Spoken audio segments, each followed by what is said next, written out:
Ó, vê agora. Alô, testando.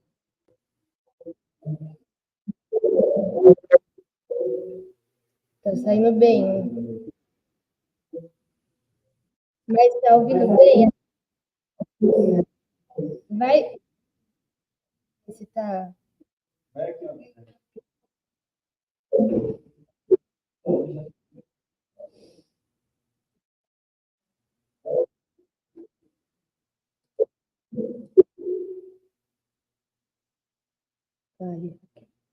Oi. Oi, Flávia, tá me ouvindo? Alô? Tentando. Fica bem? Fica um pouco longe, né? Aproxima um pouco pra gente ver como que.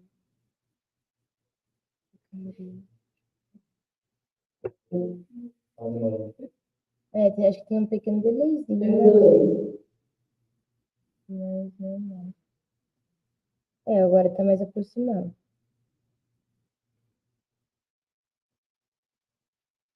Ele tá com delay. Tem delay, mas Mas acho que é normal. dá para ouvir bem, mas ele não está sabendo qual voz que sai, né? Quando você fala, ele vai estar ótimo. Já fiz isso. Tá. Então tá bom, vou editar os Pode negócios. ligar o som se quiser. Tá. Vamos marcar 2 pontos, então. O problema é que esse vídeo não está gravando. Talvez, então, eu tenha que começar com ele mais afastado, para que a mesa possa subir e descer. E aí, a hora que começar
Amigo.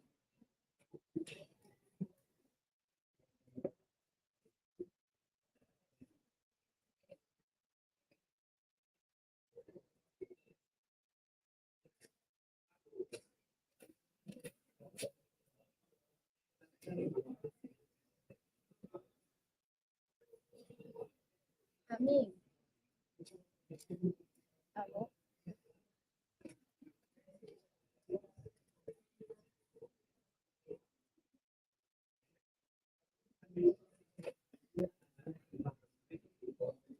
Alô?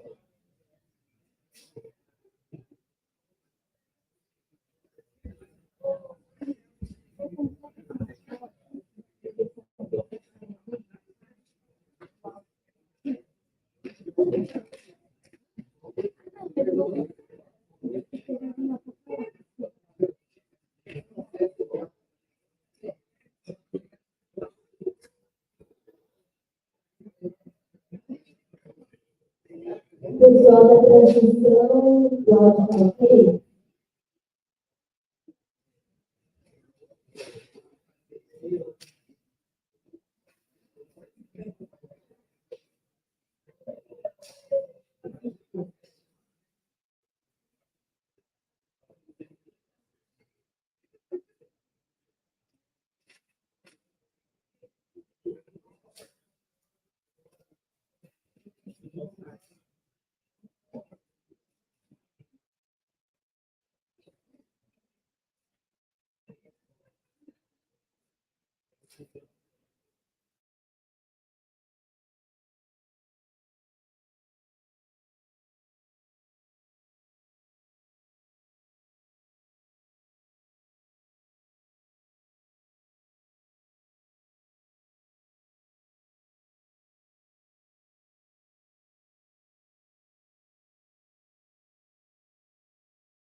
Transmissão, testando áudio 2.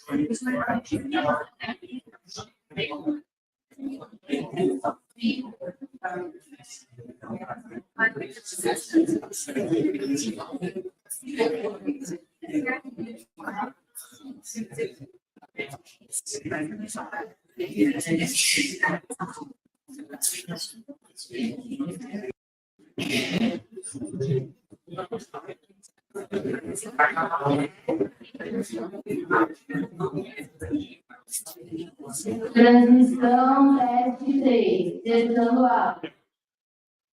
Se puder, no seu anúncio, falar.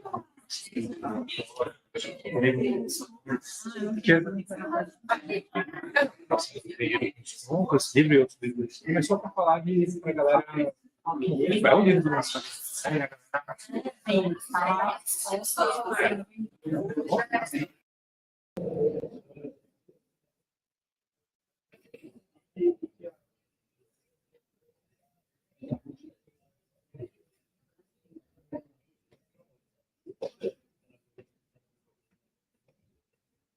Transmissão, teste, testando áudio.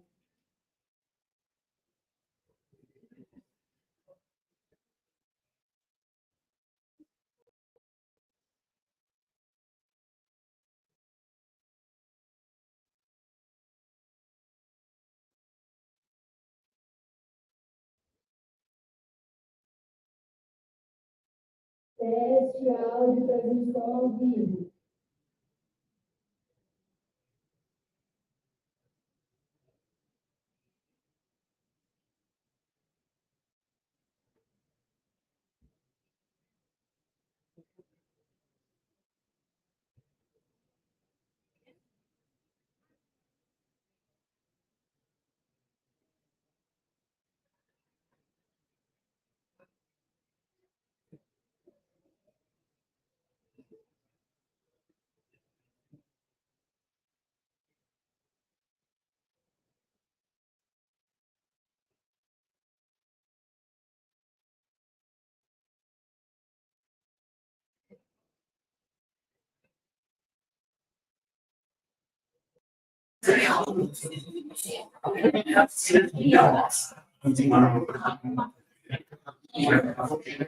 Transmissão, teste de áudio, testando.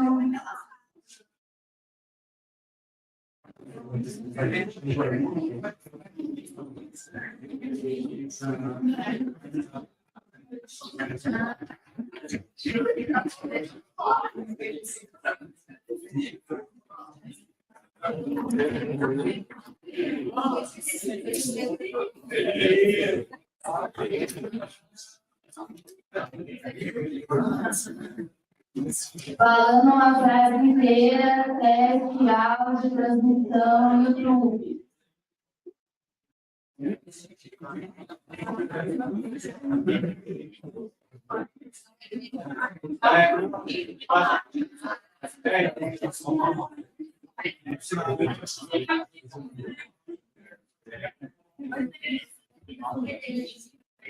Testando áudio, transmissão, YouTube, frase inteira.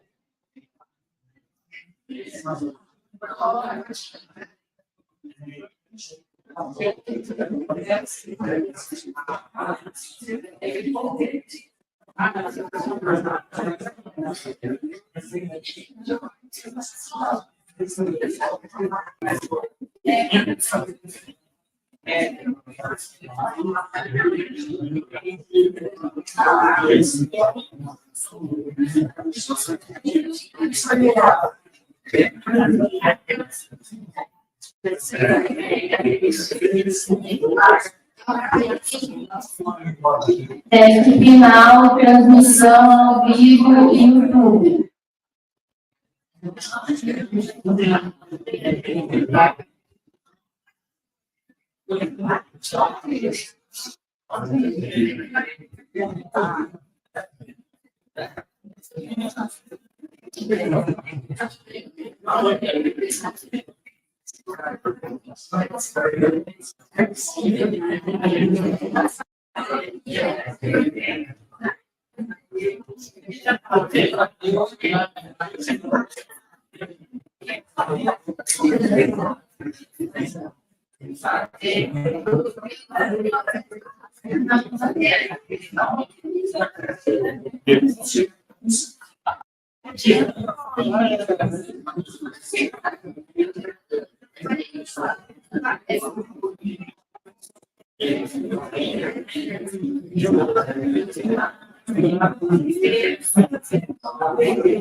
Olha, bem perto da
Que alegria.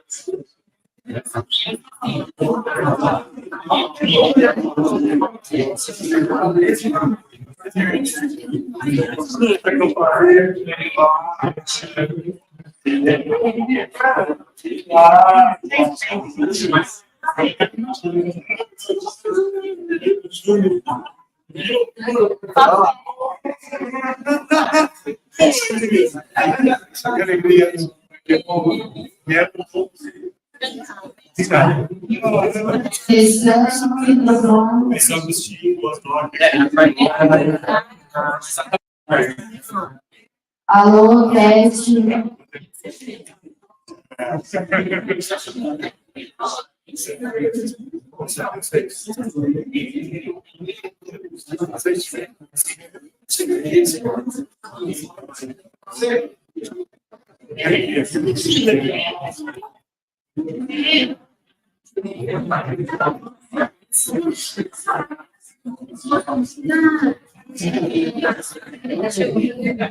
Passando.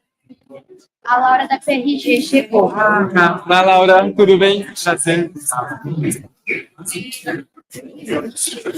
Sou eu. A gente...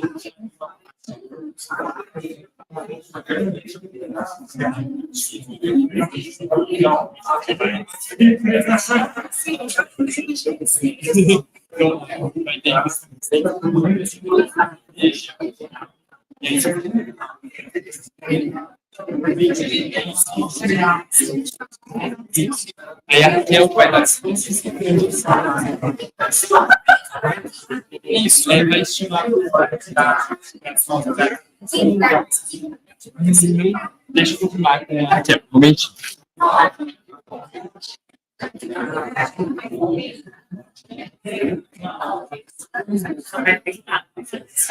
Boa noite, gente. Caso alguém que esteja sem lugar queira se acomodar melhor, a gente está com telão, com transmissão ao vivo, simultânea, no Instagram do IG.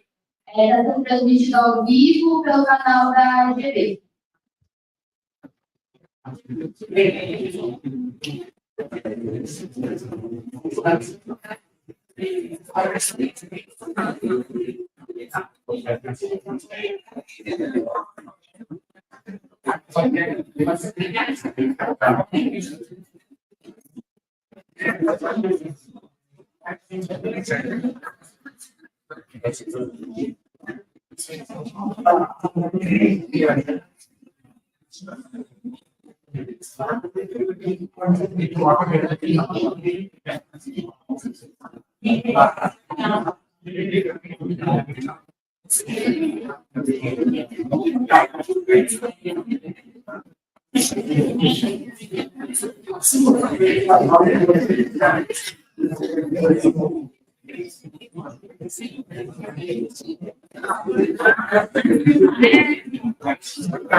Boa noite.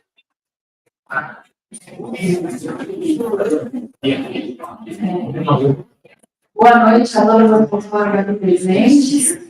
Eu sou a professora Raquel Pereira e tenho a alegria de aqui, esta noite, em que se inaugura a 13ª Semana de Geografia 2024, intitulada Geografia em Tempo de Crise e Solidariedade. Trata-se de um evento construído coletivamente pelos docentes do Departamento de Geografia, que retorna nessa edição após um hiato de 5 anos. Então, parabenizo, primeiramente, os estudantes por essa importante realização. Para essa abertura, nós teremos uma conferência magistral com a professora Ruth Wilson, mas antes, fazendo as honras de agradecimento ao apoio institucional ofertado para a realização dessa conferência, eu convido a mesa, em nome da Universidade Estadual de Campinas e do Instituto de Geociências, o professor Reis Amorim, que é coordenador do programa de pós-graduação em Geografia.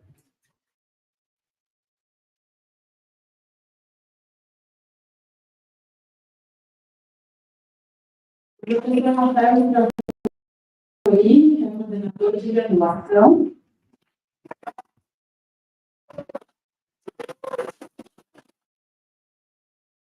A professora Adriana Bernardes, que é a nova vice-chefe do Departamento de Geografia.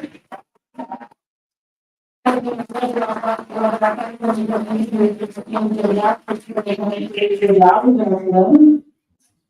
representante da Pró-Reitoria de Graduação, Laura Rifo.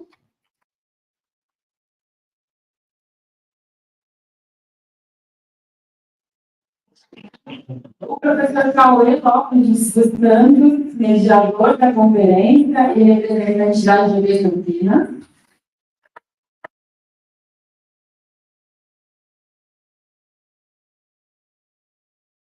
E a representante de graduação Ana Lara e Michele Rosa, representando a Semana de Geografia e o Centro Acadêmico, que acolheram em sua programação essa conferência.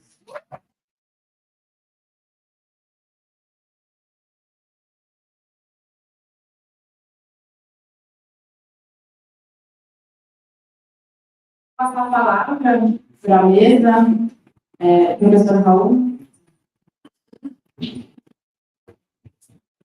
Boa noite a todos, sejam muito bem-vindos. Acho que antes de falar a todos, eu acho que primeiro gostaria de desejar a todos um feliz dia dos professores, né? Acho que não só aqui, mas acho que todos nós aqui, a grande maioria serão. Quem não é professor, possivelmente nós temos muitos alunos aqui da licenciatura. Hoje é um dia de comemorar, né?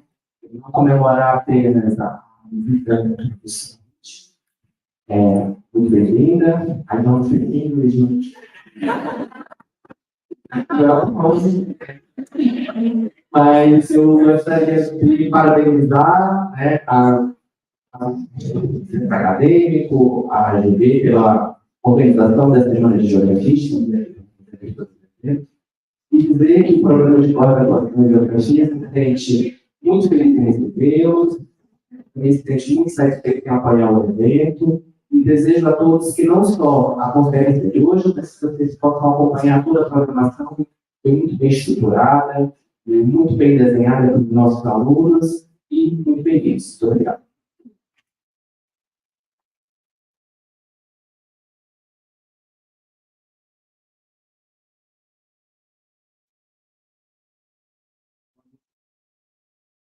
Boa noite a todas e todos.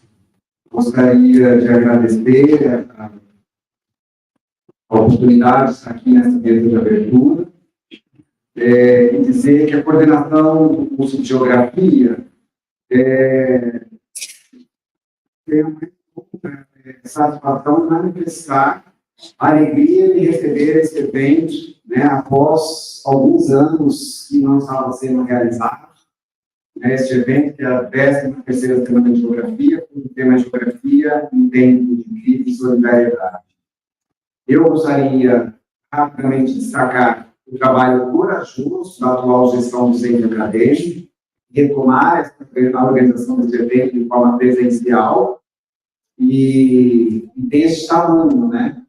Meninos e meninas são muito corajosos, né? Em retomar assim, dessa forma, né? Então, é uma satisfação enorme. E também dizer que é uma gestão, para mim, muito significativa. A gestão do centro acadêmico, para mim, é muito significativa em estar organizando esse evento, porque é uma gestão eminentemente feminina. O centro acadêmico hoje da geografia tem uma gestão de meninas e mulheres à frente, e eu lembro dos meus encontros e semanas de geografia que eu organizava como estudante do meu curso de graduação no Oeste de Rio Claro, e as meninas, as mulheres que faziam parte da gestão, elas eram namoradas dos presidentes, dos coordenadores, não minhas, né? Questões óbvias. Mas eu queria dizer assim, o quanto é potente a gente ter, né, essa gestão feita por vocês, mulheres. Eu acho que vocês nos ensinam muitas coisas, vocês trazem uma pauta política significativa. Eu queria desejar parabéns a vocês por essa gestão e por esse evento.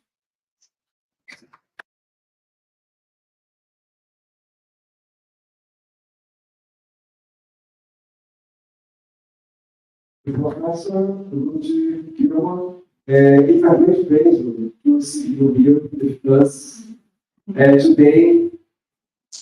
Actually, I think it is a very big gift for us because today we are celebrating our 50th day in Brazil. And thank you for sharing your time, sharing with us your knowledge, and welcome to Campinas, welcome to our home. Thank you so much. Stay here.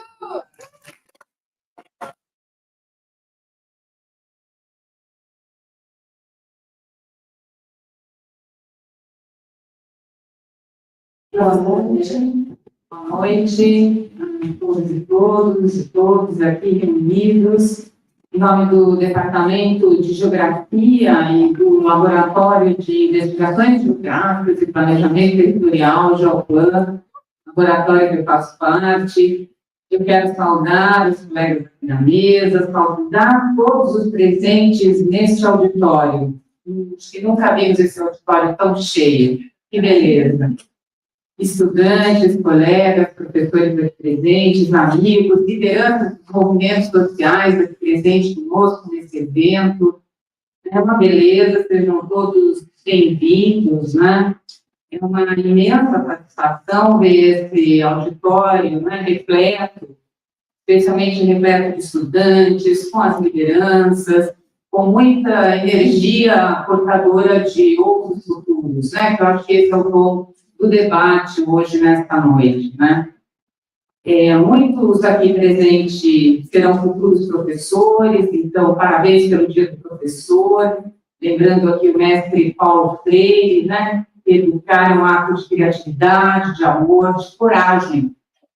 Coragem no enfrentamento da realidade, de compromisso com a defesa da educação pública para toda a juventude deste país. Então, parabéns a todos os professores. E quero parabenizar, faço minhas palavras aqui, do professor Rafael, parabenizar os estudantes, as estudantes, por terem organizado essa Semana de Geografia, mais uma edição da semana sendo retomada, a dedicação, parabenizo pela dedicação, pelo compromisso de vocês. Nós tivemos edições memoráveis da Semana de Geografia aqui no Instituto, que contribuíram muito para a construção do curso, então essa retomada para nós é muito importante, muito valiosa. Nós tivemos duras disputas aqui em defesa do projeto do curso, né, por convite da geografia, e as semanas de geografia sempre foram momentos, né, de muito debate e de apontamento de caminhos, de reforma curricular, de redefinição do projeto do curso. Então, muitas conquistas e avanços foram construídas coletivamente aqui no Instituto, né? E também, né, dizendo, portanto, que a Semana de Geografia tem sido um momento formativo muito precioso, né, mobilizando teorias, temáticas relevantes, práticas, lutas políticas e debates, e fortalecendo, assim, a geografia.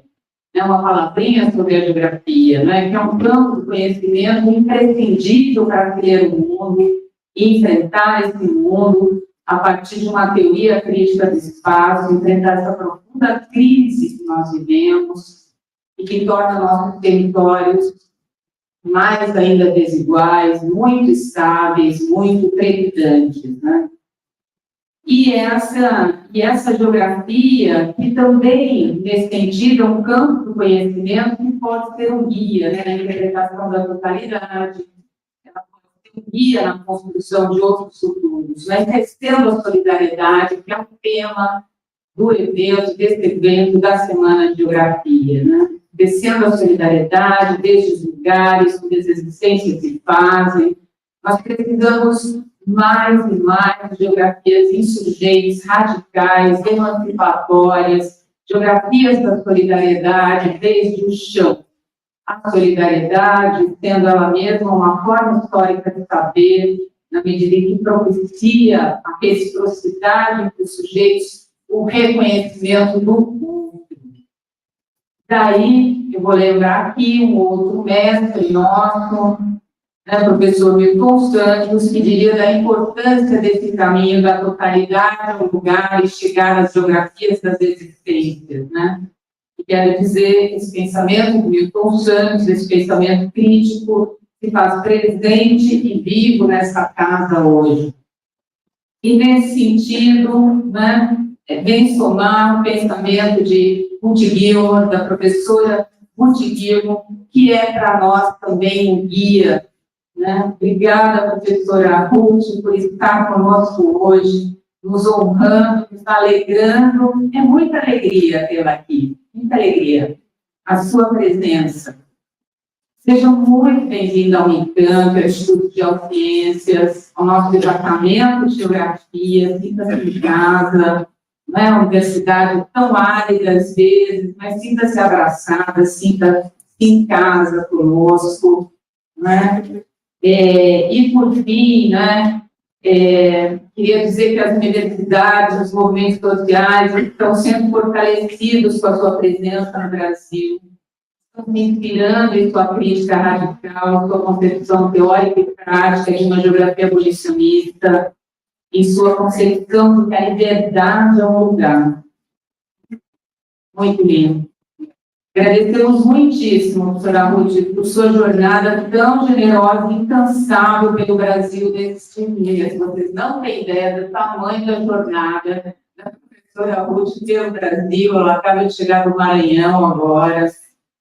Então, desde a geografia, eu creio que estamos fortalecendo com a presença aqui da professora Ruth, este rio caudaloso do pensamento crítico, da geografia crítica, essa força teórica muito presente no Brasil e na América Latina, que vai seguindo seu curso criativo e potente em direção a outros futuros. O intuito de contribuir à construção de outros futuros, que é um combate teórico-político, né, um pensamento pragmático e instrumental, né, que significa construir sempre uma outra universidade também. Então, professora Ruth, é com muita mesma emoção que a recebemos. Tenhamos uma ótima semana de diálogo, de debate, de confraternizações com muita afetividade aqui nesta semana. Muito obrigada.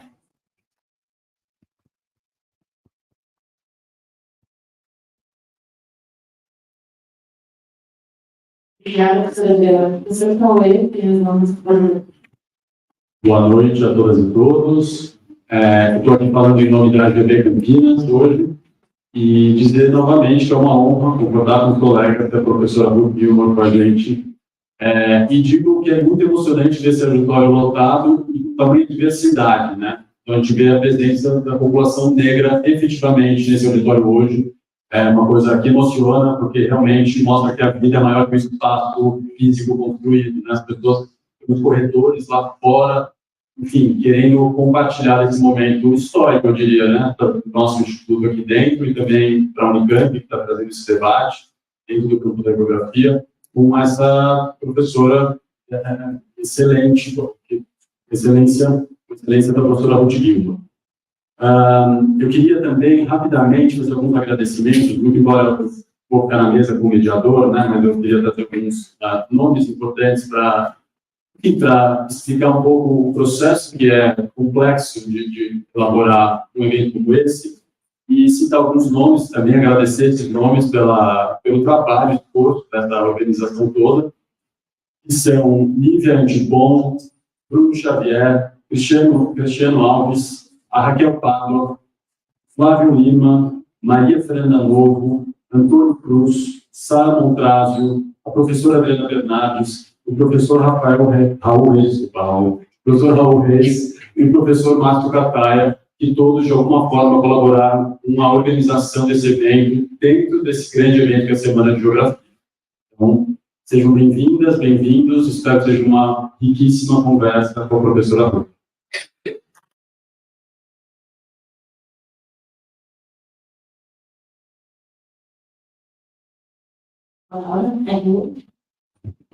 Boa noite. Boa noite de universidade, né? Boa noite, minhas fotos, já começo a escrever, mas eu gosto de olhar e eu gosto que eles se comuniquem. Vou dar para mim da geração, do professor Ivan, agradeço o convite de estar aqui no secretário, da mesa. Bom, eu sou uma das... Por que eu estou aqui, né? Eu sou uma das responsáveis pelos editais diferentes que a PRG convoca todo ano, 5 vezes por ano, edital de organização de eventos. Então, eu não fiz absolutamente nada, apenas olhar a proposta de vocês, avaliar e apoiar da melhor forma possível. Eu acho que eu falar com vocês da universidade pública, laica, é uma honra. Ver esse auditório cheio, ele é realmente emocionante, porque é por isso que a gente trabalha. A gente trabalha para ter esses espaços de debate, esses espaços de encontro. Então, para mim, é realmente uma honra poder estar aqui, poder ajudar de alguma forma, institucionalmente, no cargo que eu ocupo neste momento, para que esse tipo de evento se realize. Agradeço novamente, desejo uma excelente semana de discussão, de conversas, de trocas, compartilhamento. Muito obrigada.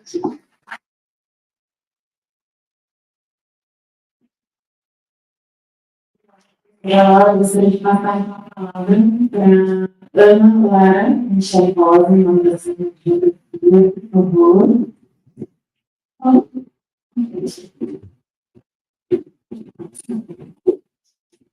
Boa noite a todas as pessoas presentes. Em nome da Comissão de Organização e do Centro Acadêmico de Geografia e Ciências da Terra, é feliz alegria que estamos aqui para dar início à 13ª Semana da Geografia da Unicamp.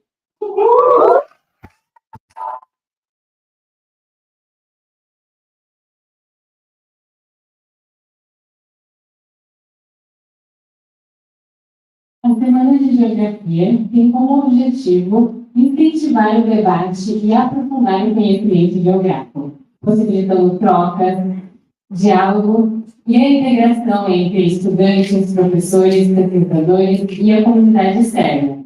O tema escolhido este ano foi a geografia em tempos de crise e solidariedade. Na nossa primeira reunião, a gente se questionou de que crise a gente estava falando, de qual solidariedade. E, para responder essas provocações, a gente não pode deixar de citar Milton Santos. Ele define crise como os momentos em que a ordem estabelecida de um sistema é comprometida.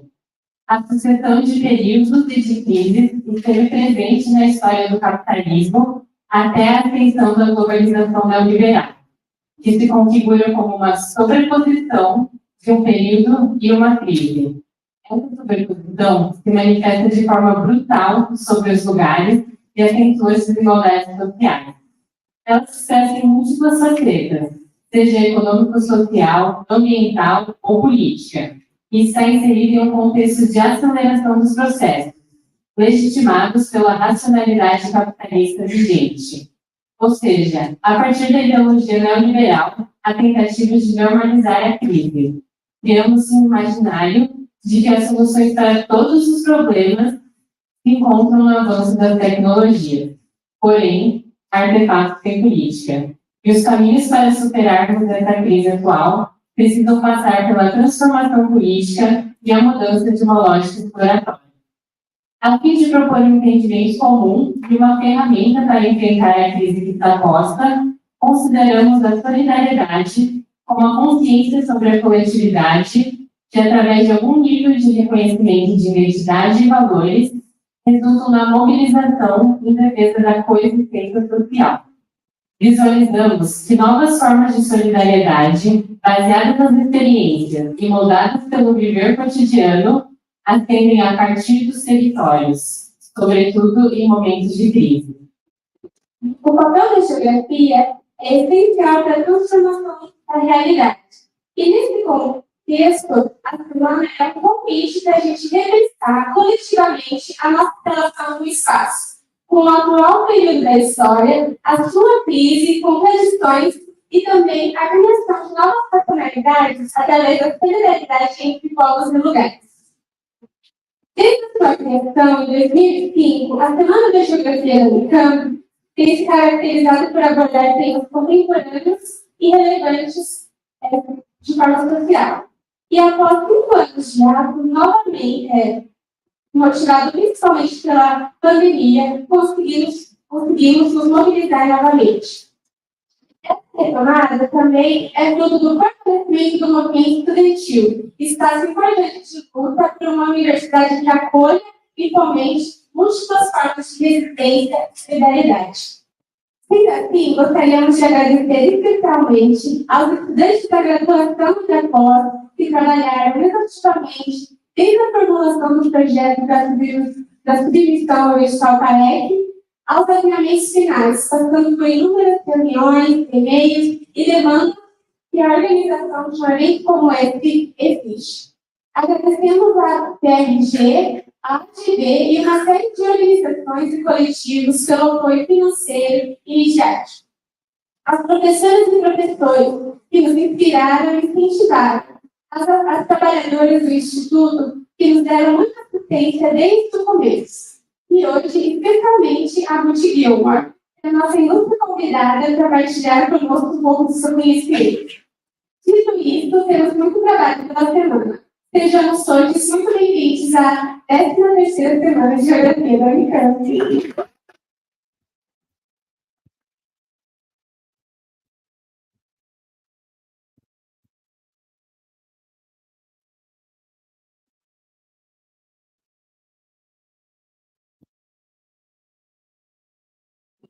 Agradeço mesmo aos meus colegas, às minhas alunas, e pedir só a primeira para me brindar um conhecimento a esta noite. Obrigada. Obrigada.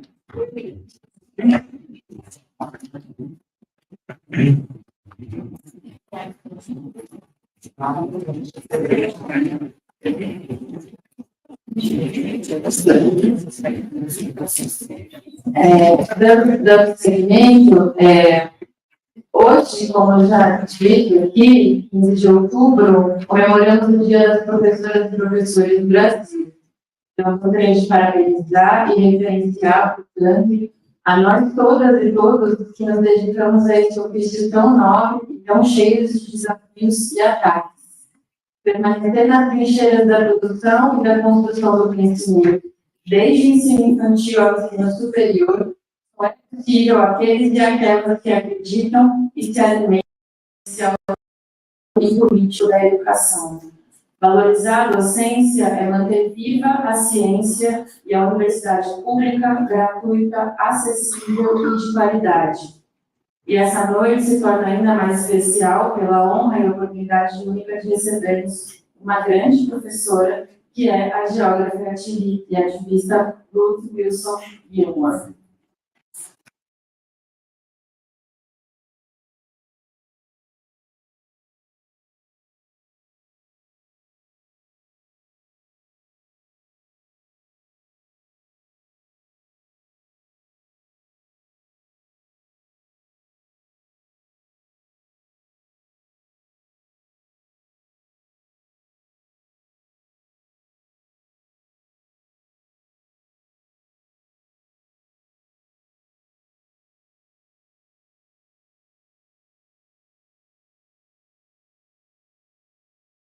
Então, a Ruth é conhecida como uma das intelectuais mais relevantes da atualidade. Ela é estadunidense, ela foi diretora do Center for Place, Culture and Politics, CPCP, o centro no qual hoje ela é conselheira principal. Ela é professora nos departamentos Earth and Environmental Science, African Studies and American Studies, da City University of New York. Seu pensamento-ação, amparado pela tradição radical negra, converge para a crítica ao capitalismo racial, ao passo que propõe formas emancipatórias para a vivência do cotidiano, construindo caminhos conscientes rumo a um futuro libertário. Como já dito, a professora Ruth está em uma viagem de 20 dias pelo Brasil, através de um evento itinerante organizado em rede pelas universidades Federal Fluminense, Estadual do Maranhão, Estadual de Campinas, Universidade de São Paulo e Universidade Federal da Bahia, em parceria com importantes movimentos sociais e abolicionistas do Brasil. Ela também está lançando o seu livro, Califórnia Gulag, Prisões, Crise do Capitalismo e Abolicionismo Penal, traduzido pelo Bruno Xavier e publicado pela editora Migra, e que está sendo vendido no hall de fora. Por favor, aproveitem a oportunidade. Essa obra organiza questões baseadas na ação política, passando pela economia política do período contemporâneo, até chegar a uma construção teórica propositiva de geografias da abolição. Após uma estadia intensa, calorosa e encantadora no Rio de Janeiro e no Maranhão, a professora chega ao estado de São Paulo via Campinas, passando pela capital paulista, antes de embarcar para o seu derradeiro destino nessa gira brasileira, que é a cidade de Salvador da Bahia. Em todos esses lugares, ela seguirá sua jornada de encontro com as paisagens, cidades e espaços tão representativos do Brasil. É da maior importância, portanto, ressaltar que essa oportunidade que estamos vivendo hoje é fruto de uma construção coletiva, horizontal e em rede, que demandou meses e meses de trabalho, de construção e reafirmação de parcerias e vínculos.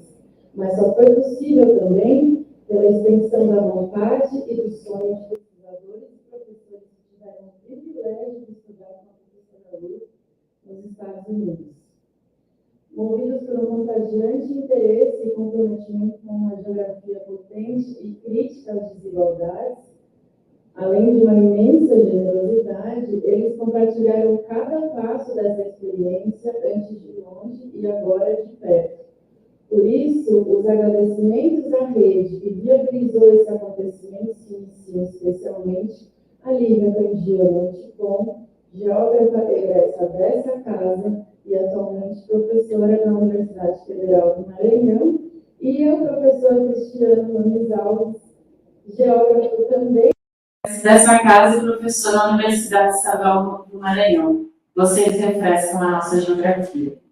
Enfim, representando a evento, agradeço as equipes que puseram as mãos para que ele estivesse conosco, ao grupo de estudos Circuito de Informações e Organizações e Territórios, CIUT, em nome da professora Diana Bernardes, aos docentes da pós-graduação Antônio Cruz e Sara Montrazio, ao Laboratório Fundo do Trabalho do FISH, em nome do geógrafo Flávio Lima, ao acampamento Marielle Vive, do MST, em nome de Baciana e Júlia, por receberem a nós e a professora Então, esperado, ao geógrafo Bruno Xavier, editor da Grande Migra, a filósofa Maria Fernanda Novo, a AGB Campinas, que está fazendo a transmissão ao vivo, a equipe de extensão do Instituto de Geociências, em nome do Rodrigues, que não soltou a nossa mão, aos departamentos e aos programas de pós-graduação em Geografia da UEMA, da UF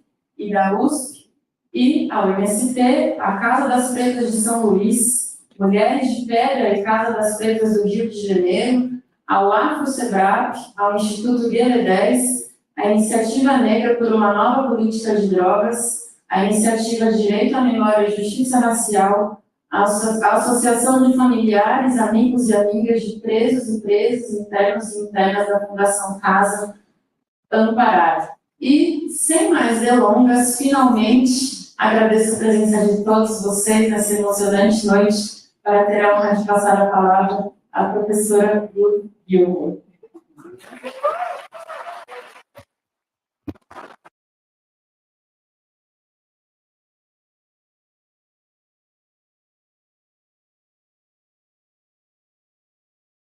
Ok. Boa noite. Obrigada por ter vindo. Estou feliz.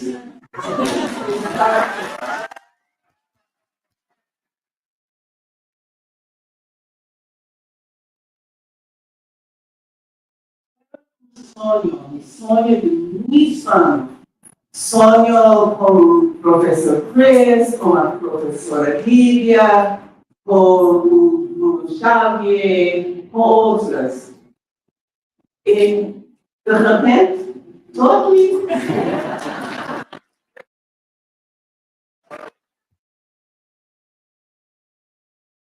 Mas vou falar em inglês porque meu português é muito fraco. E na maior parte do meu português é da Ibérica, onde todos e todas comem as vogais. Tal como se forem pastéis de nata. Okay, so English. Thank you. I am so overwhelmed by how many comrades are here tonight and thrilled that we have the opportunity to think together about this topic. Yes, this topic. That picture is 5, almost 6 years old.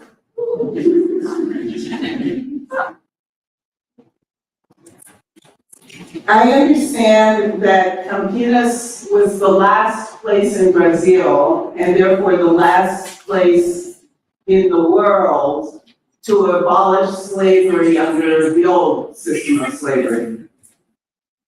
And so it's quite meaningful for me to speak here about abolition in order to perhaps expand our understanding of abolition as an ongoing project of emancipation. The title of this talk, From Racial Capitalism to Abolition Geography, was suggested to me by my comrades, my dear friends, Professor Livia and Dr. Bruno, wherever he is, somewhere back there. And I was very excited by it because it gave me the opportunity to expand some of the thinking that I've been doing since I wrote this book many years ago. But I'll talk about this book so that you can see what I mean. The concept racial capitalism arose in many places, especially in the middle to the final third of the 20th century. Some of the most notable thinkers who used this term to think about the world included Cedric Robinson, whose book, Black Marxism, I know is now available in Portuguese here in Brazil. Read it. And also a South African intellectual freedom fighter and Marxist called Neville Alexander. While they did not combine their thinking self-consciously in using this term, racial capitalism, they were in effect examining similar systems of differentiation based in groups and understanding how that differentiation was necessary to capitalism rather than something that occurred before capitalism that capitalism would undo, or something that could be fixed without getting rid of capitalism.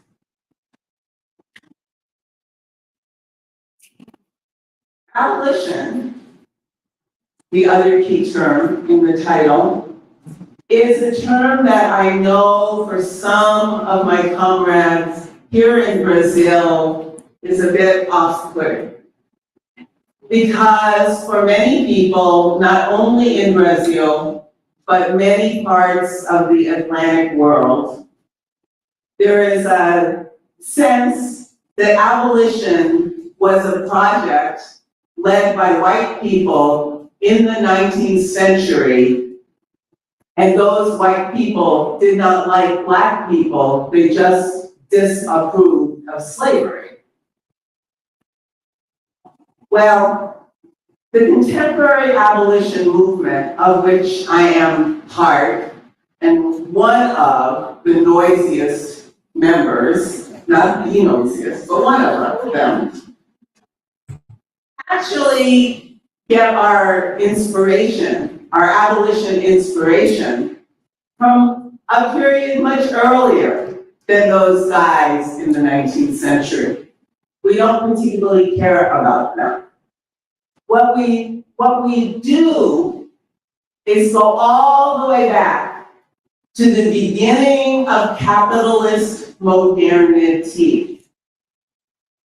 So back to the middle of the last millennium and think about how the explosion of capitalism and colonialism and imperialism shaped through slavery and settling became the forces that shape and reshape the present that we live today. That all of this entire history has been the history of racial capitalism, even in places where there are no white people and indeed no Black people. Abolition, which arose at the beginning of this period because of the forces moving people from their homes, from their lives, from their communities, from everything. Abolition was, at its inception, internationalist. It had to be, because the system of slavery was from the first moment internationalist. It was internationalist because the various parts of the world that were pulled together through slavery and colonialism and globalized trade were parts of the world that eventually resolved into what today we call nations. Nation states, nations without states, but internationalism was at the heart of the struggle against a system, as well as the form the system took. So this deeper history of abolition is something that the historian Manisha Sinha called the slave's cause, the cause of the slave. And that is the cause to make abolition, which is to say, to make emancipation. That's the abolition we're talking about. Not those guys in the 19th century. They kind of got onto a fairly good idea and then distorted it, as happens with so many good ideas. One of the key thinkers from the 20th century who thought and wrote quite a bit about abolition was the great W.E.B. Du Bois. Du Bois, who was trained in both history and sociology, wrote a book that was published in 1935 called Black Reconstruction in America. This book, which is really thick, I should have brought it, big, thick book, was his attempt to retell the story of what newly emancipated people did to make freedom by making places in the former slave South of the United States. And what's so beautiful about the book is how thick the life that people were making was, and how the kinds of institutions and political formations and other necessities and desires of life came together in that fragile time. And what Du Bois said about that time was that the people were making or practicing abolition democracy. Abolition democracy. And that's the title of a book Angela Davis published maybe 10 years ago. They were practicing abolition democracy, and it was the contradiction of industrial democracy, which we might also call today capitalist democracy. So Du Bois and that long history of abolition is what we in the contemporary abolition movement are indicating when we say abolition geography. And just to repeat, the kinds of practices that people put their energy into then as well as now make places through what I like to think of as the ongoing rehearsal of emancipation. That it's something that goes on, in a sense, as a permanent revolution. So let's go back to racial capitalism for a moment, and then I'll get very concrete with this book. Capitalism requires inequality, and racism enshrines inequality. Now, you might ask, Professor Ruthie, is racism capitalism's only altar? I don't think so.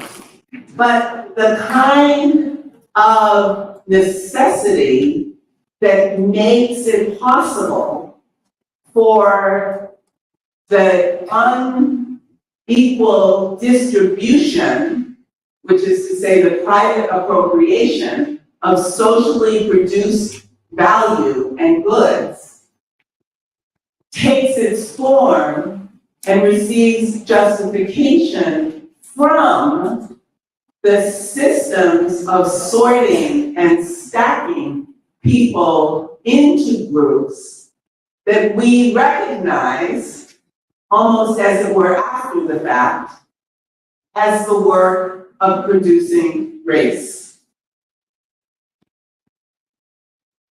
Capitalism is racial everywhere, as I said earlier, and the fact of group differentiated vulnerability to premature death shows us really viscerally how that is so. Again, even where there are no white people or no black people. So if we think about colonialism, about casteism, and so forth, we get a sense of what I'm talking about.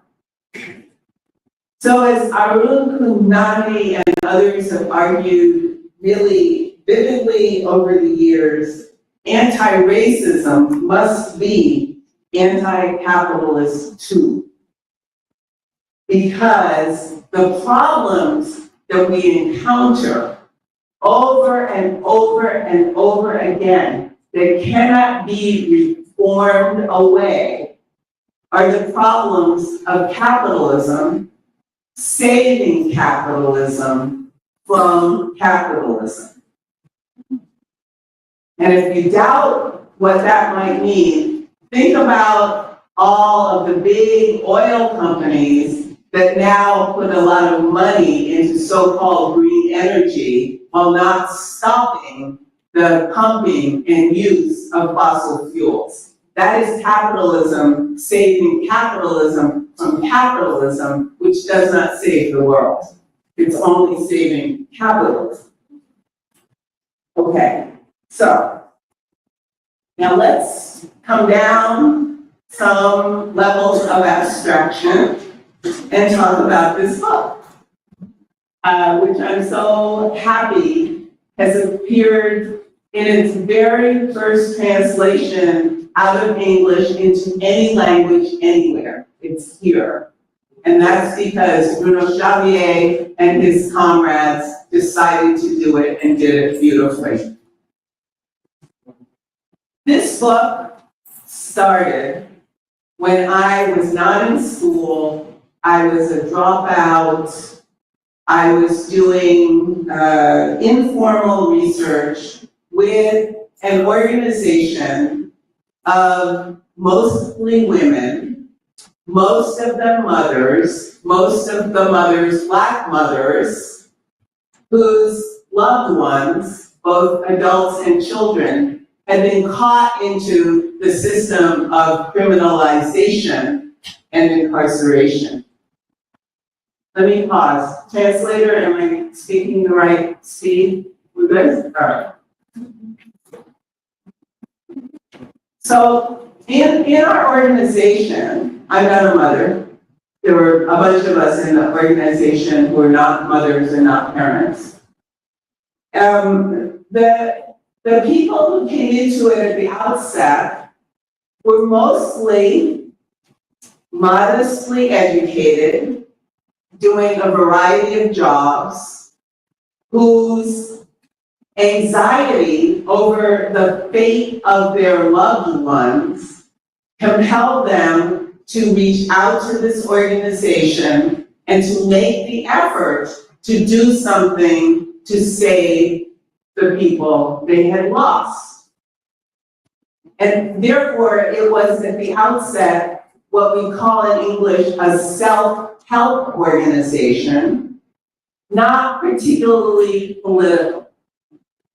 And when I say not particularly political, I don't mean electoral.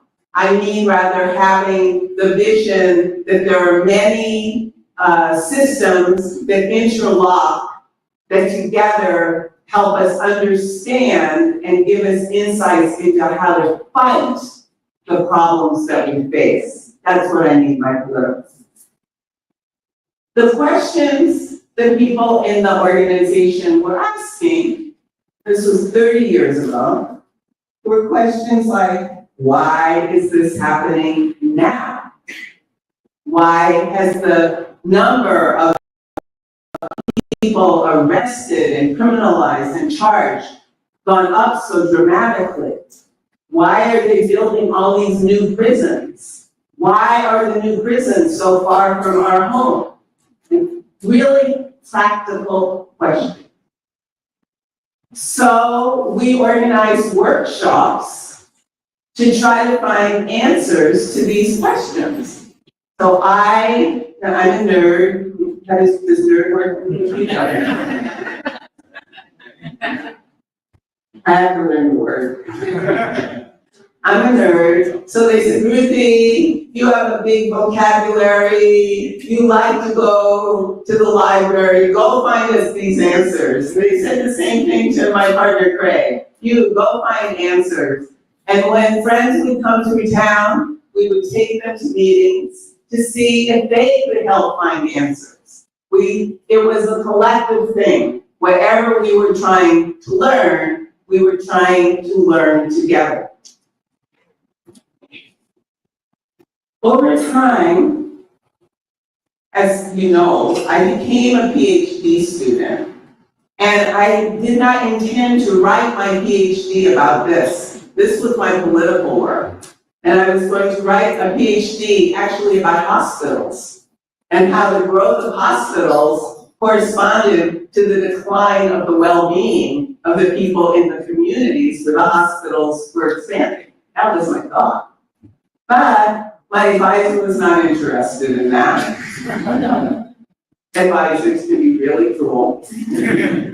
So I experimented with a lot of different topics, and finally realized that the topic I could keep my head in for a very long time was this. So I proposed this for my PhD. I went to my political organization and asked if it was all right with them for me to do this. They said, yes, for Pete's sake, do it fast. And I wrote this book.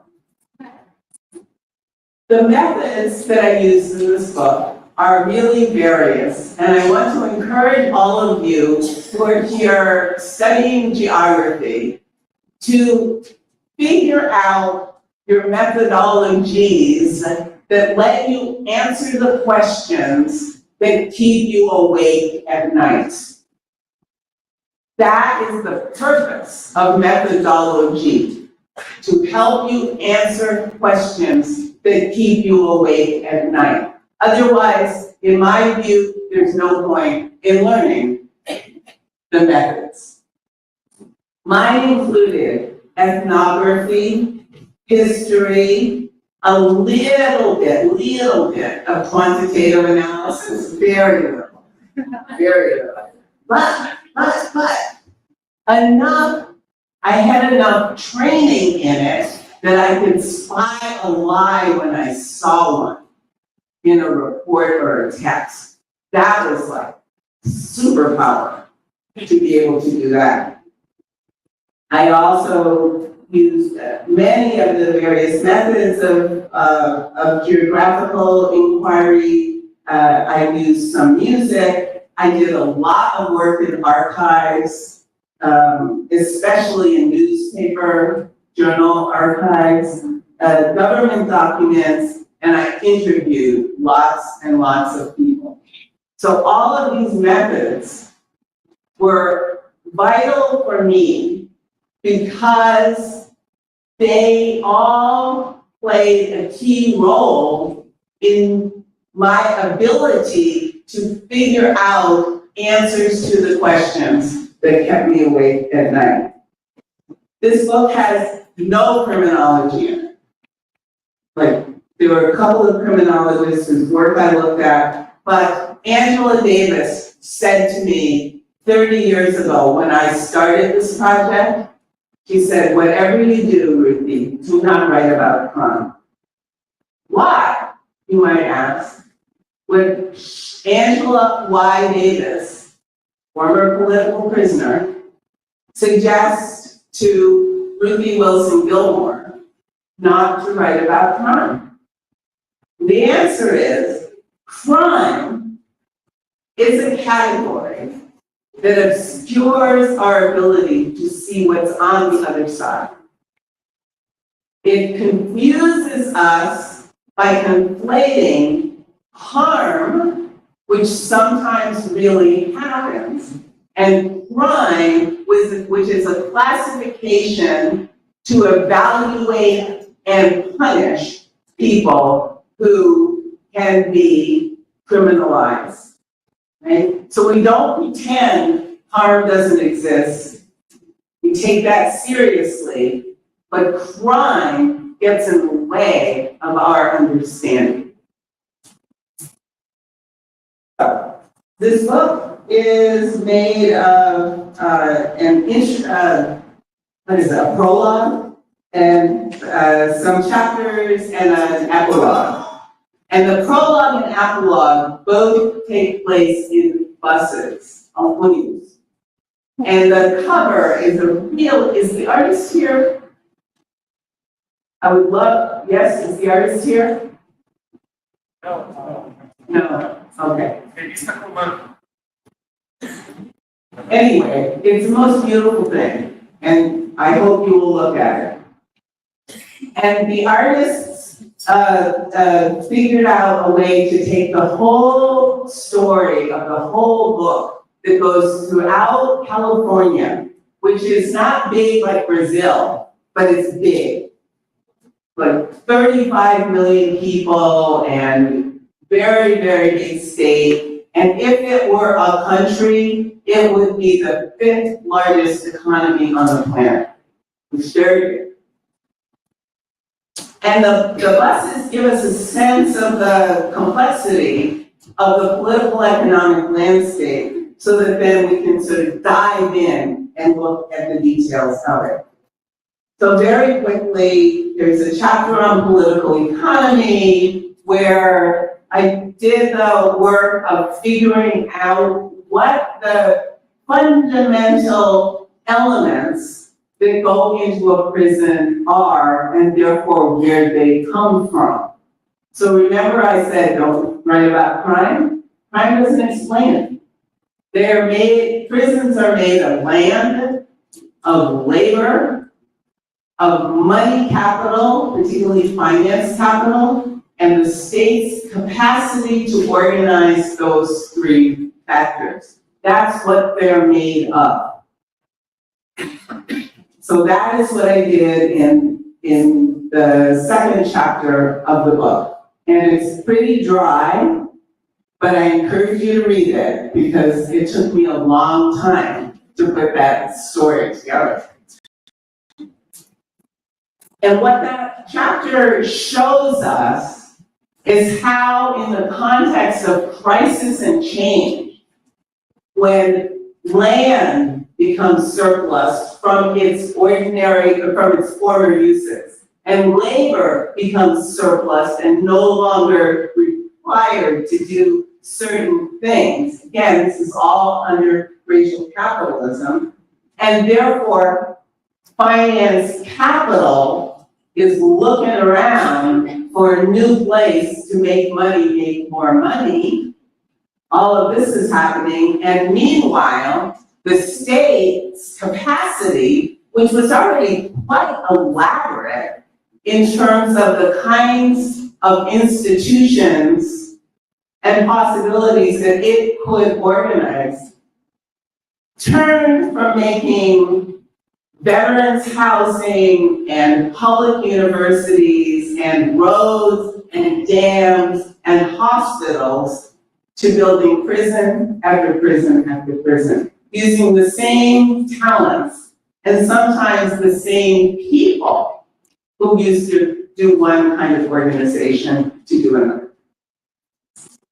So that all adds up to what I call organized abandonment, where capital leaves, leaving land and labor surplus, finance capital gets in a panic about where its growth is going to come from, and the state capacity, meaning elected and appointed officials of the state scramble to re-legitimize themselves by producing a resolution to these surpluses. And by the way, you might be thinking now, Gilmore, you tell us that you did all these workshops with these mothers, and now you're talking about surplus and finance capital and so on. We talked about all this. It's not hard for somebody who has to borrow money to buy a car, to drive to the prison, to see their child, and is completely drained by the high interest on the car to think about finance capital. It's right there. It's not hard for people who struggled to keep employments together in a household adequate to support the household and to let their children go to university, not pay for it, just to allow them not to have to work to keep the household together. It's easy for them to think about surplus labor and watching how the criminalizing functions of the state expanded and normalized over time made it very easy for all the mothers to think about surplus state capacity. Did they use those words? No. Did they think those thoughts? Yes. That's what matters. In the next chapter, I talk briefly in more detail about how the prison fix came into being, how the organization of surplus labor, surplus land, finance capital, and state capacity coalesced and congealed into a prison system that then grew and grew and grew and grew. And in the context of that chapter, I started to think about how organized abandonment doesn't happen in a vacuum, but rather in the face of and in confrontation with organized violence. Those uniformed people in police, militias, military, and so forth, who control and patrol the edges of places that have been, have suffered organized abandonment. And when I say the edge, I don't mean only the periphery, but I mean those people who are most vulnerable and grabbing them and taking them away and either killing them or putting them in prison. So we get organized abandonment, organized violence. The fourth chapter looks at one of the rural towns where one of the new prisons went up. And what's so interesting about this town is it had been a central place in radical agricultural labor organizing in the 1930s. Really radical.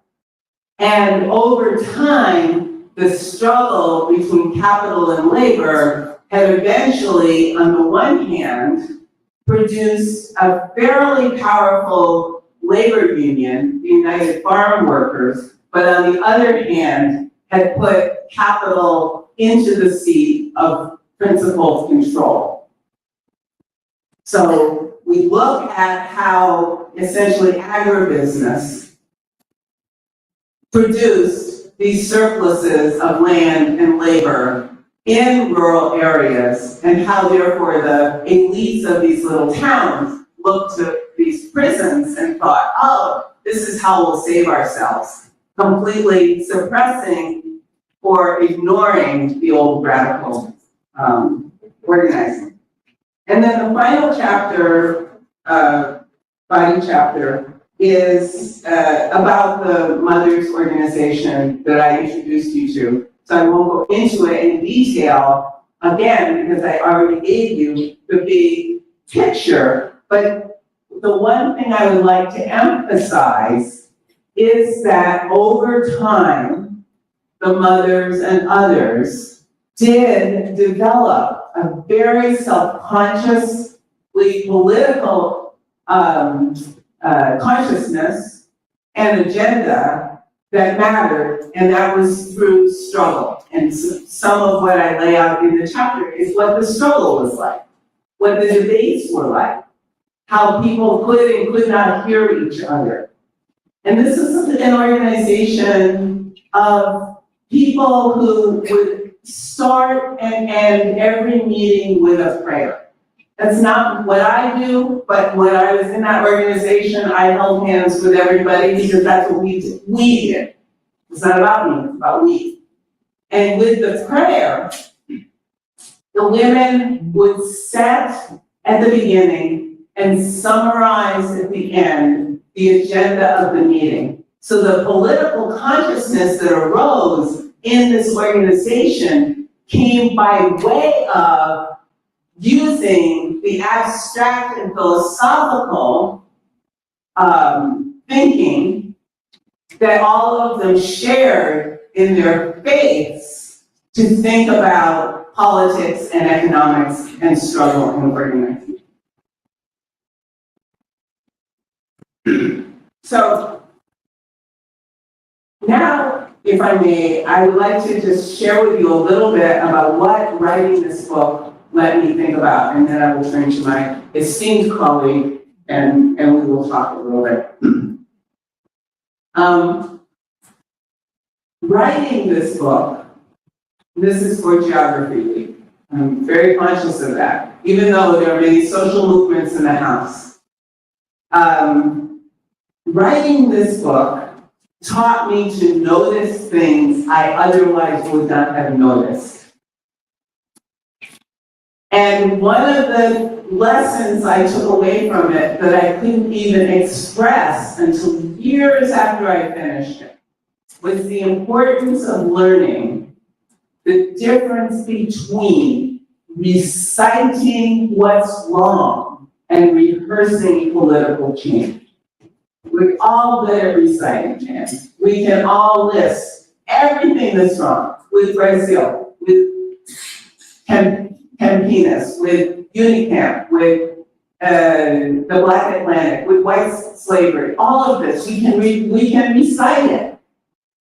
That ability to recite doesn't change anything. It doesn't change anything. Our ability to rehearse a different life into being changes things. So I'm just going to list really quickly, one sentence each, what I mean. I mean that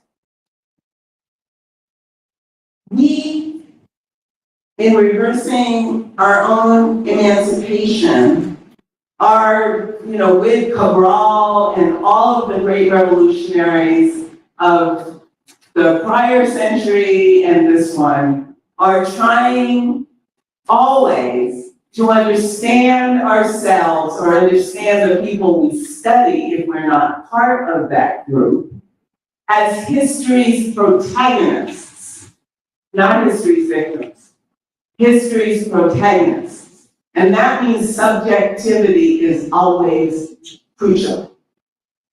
Objectivity also matters because we all operate in the context of some kind of constraint, like the lights in this room might go off at 9 p.m.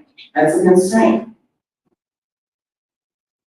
So thinking about history's protagonists and thinking about history's protagonists as subjectively making their own freedom within constraints, using the tools and weapons available for what matters. So some examples include how a guy named Michael Simpson, who was a member of the Black Panther Party, who fought the police all the time, got to thinking, not that he should stop fighting the police, which he never did, but started thinking, what else kills us? What else produces vulnerability to premature death, and what can we do about it? And became very aware of how pesticides that are used in urban living places shorten lives by making respiratory illness worse. It's just like an example. Another example is labor. Large-scale and smaller-scale labor unions that fight not only for their bread and butter issues, wages, benefits, but also fight realizing that how they fit into an entire world of capitalist appropriation and how they can interrupt that, not just for their members, but for the people, the communities they serve. So these include nurses and teachers and other, and Amazon delivery guys and other organized workers. Environmental justice. I already mentioned Michael Zinzin working on pesticides. There are people all over the world who are struggling with environmental injustice, some of which is produced through capitalism, saving capitalism from capitalism, whether it's pesticides for household use, pesticides for agricultural use, and so forth, or related climate change, some of which is produced because of that same processes that go into the dependence that agribusiness has on pesticides and other poisonous things.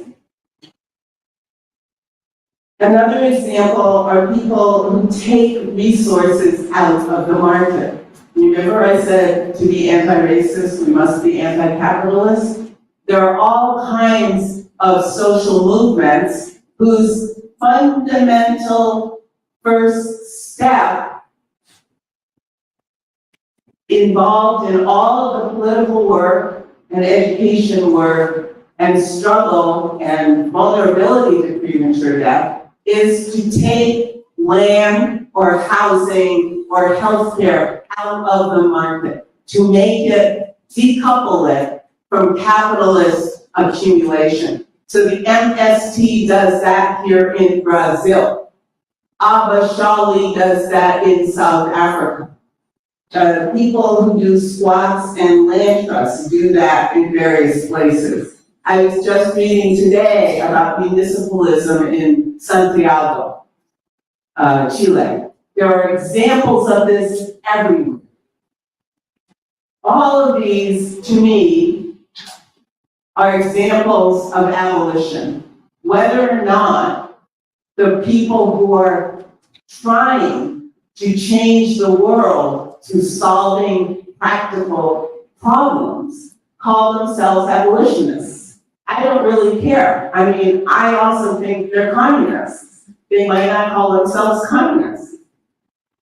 But there are three imperatives that I will leave you with. Abolition must be green, because the poisoning of the earth is all around us. And I don't mean capitalist green, I mean green. To be green, it has to be red. And to be red, it must be international, which takes us back to the beginning of abolition in modernity. So with that, I will close my remarks. Thank you for your patience, and I look forward to discussing with my comrade. Thanks.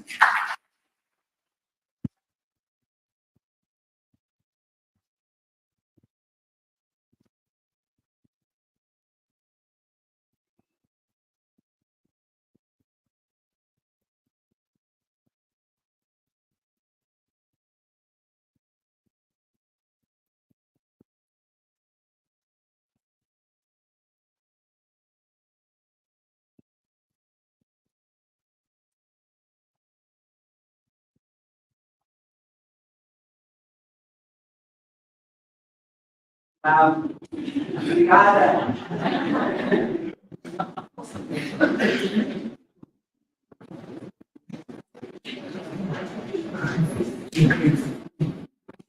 What a challenge.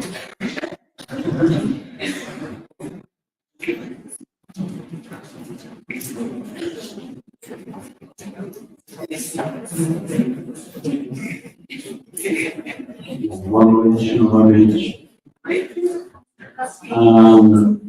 Eu vou agora cuidar dessa parte do evento no qual é uma pequena fala aqui e a gente vai construir uma conversa com a professora Ruth. Vou algumas coisinhas antes. E, novamente, eu gostaria de agradecer a presença de todos aqui, mas, sobretudo, a professora Ruth. E, para nós, é uma honra estar aqui reunidos e aprendendo uma geógrafa dessa magnitude. Não é todo dia que a gente tem essa oportunidade. Novamente, muito obrigado por estar aqui conosco hoje. E trata-se de uma linda maneira de darmos início à Semana de Geografia. Temos, sem dúvida alguma, uma das geografias mais fortes do planeta. A geografia brasileira é uma geografia que há décadas se dedica a estudar o Brasil a partir de um conjunto sofisticado e consolidado de teorias, conceitos e metodologias. Mas a geografia brasileira não está descolada do Brasil. Ou melhor, as geografias produzidas nas universidades brasileiras, que por vezes se pensam subversivas, e às vezes são mesmo, ainda não conseguiram se desvencilhar por completo de determinadas epistemologias. Explico melhor. Na minha graduação em Geografia, vou trazer um exemplo pessoal para dar um pouco mais de concretude ao que eu estou querendo dizer. Na minha graduação em Geografia, eu tive a oportunidade de cursar inúmeras disciplinas, sobretudo as de Geografia Urbana, Geografia Econômica, que é uma área de meu maior interesse. A gente via a exaustão de geógrafos, sociólogos, filósofos franceses, ingleses. E sabe quantas vezes a questão racial foi trazida para a sala de aula? Nenhuma. Zero. A questão sequer era posta para debate. A gente tinha um conhecimento aprofundado em Lefebvre, em Diretora, em Kurtz, mas o racismo do Brasil mesmo não era tratado pela geografia brasileira. E isso na cidade que tem a maior população negra das Américas, que é a cidade de São Paulo. Mais de 4 milhões de habitantes. E a questão racial não era tratada na geografia. Na geografia, enfim, não era exclusivamente na urbana e na econômica, mas de forma geral em toda a geografia. Isso foi no começo dos anos 2000, mas eu tendo a ser um otimista no médio prazo, e eu entendo que a gente está em outro momento dessa nossa geografia, um momento mais cosmopolita, que olha para outras partes do mundo, que busca outras epistemologias, busca conversar com geógrafos para além do nosso território, para além da Europa,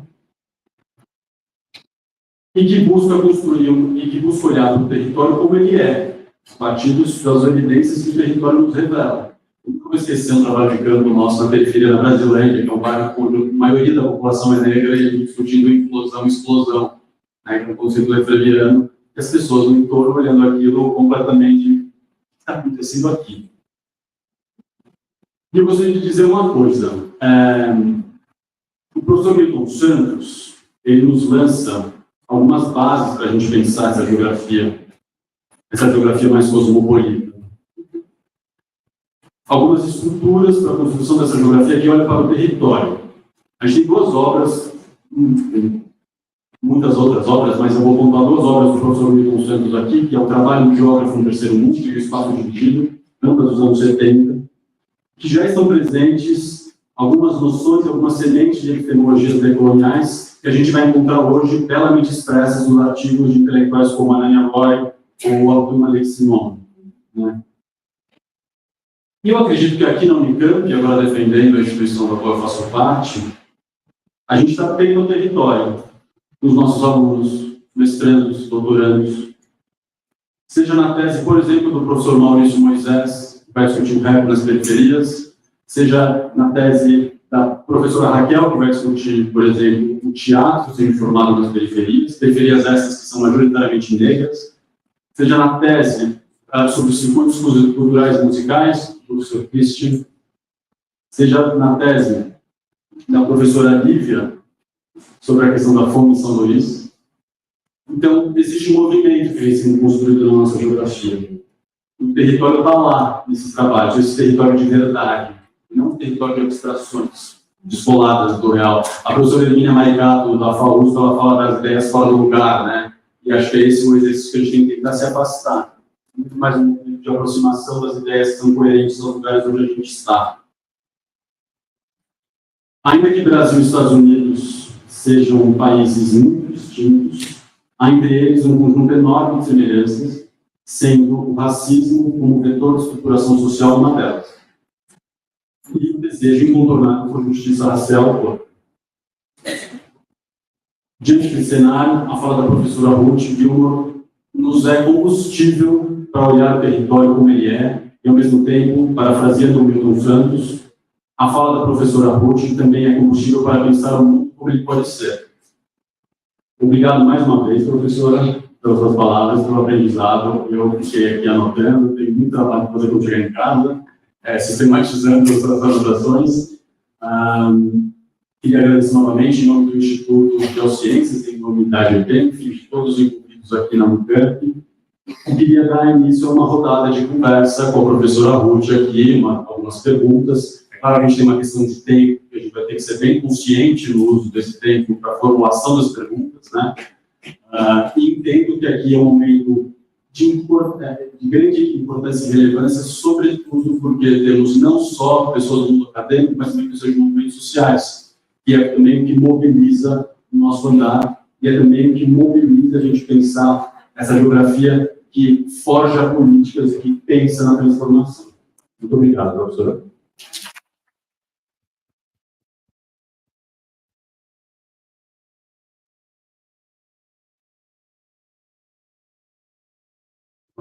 Muito delicado de fazer perguntas conscientes e vamos aproveitar esse momento máximo que a gente puder.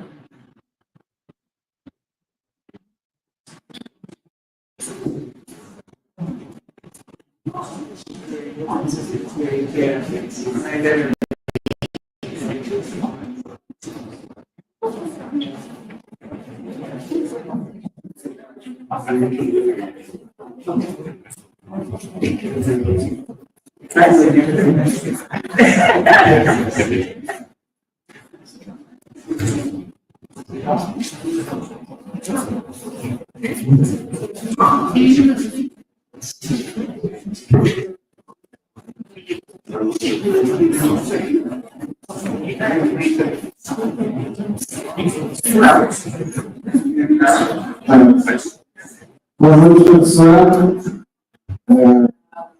Sou Carlos Preto, faço parte da amparado e da Frente Estadual pelo Desenvolvimento de São Paulo. Eu queria pedir que a professora pudesse retomar e falar um pouquinho mais sobre um ponto que me chamou muita atenção.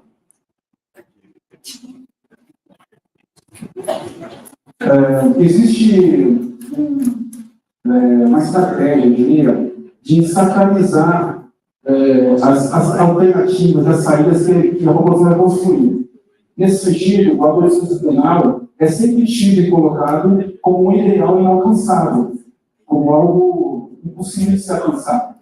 E quando a professora traz essa perspectiva, primeiro, de que a metodologia deve ser algo para enfrentar e responder as questões que nos afligem, e depois, quando você demonstra que o abolicionismo está na prática de ações abolicionistas para resolver problemas cotidianos, é uma resposta muito contundente a essa sacralização da ação social e essa estratégia de tornar inalcançável ou muito distante o nosso objetivo e as nossas metas, que são, na verdade, impossíveis. Eu gostaria que a professora pudesse explorar um pouco mais esse ponto, se for possível. Obrigado.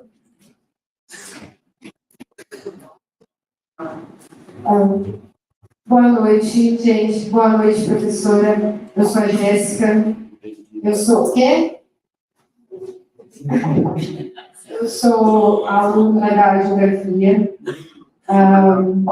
Agradeço muito pela aula.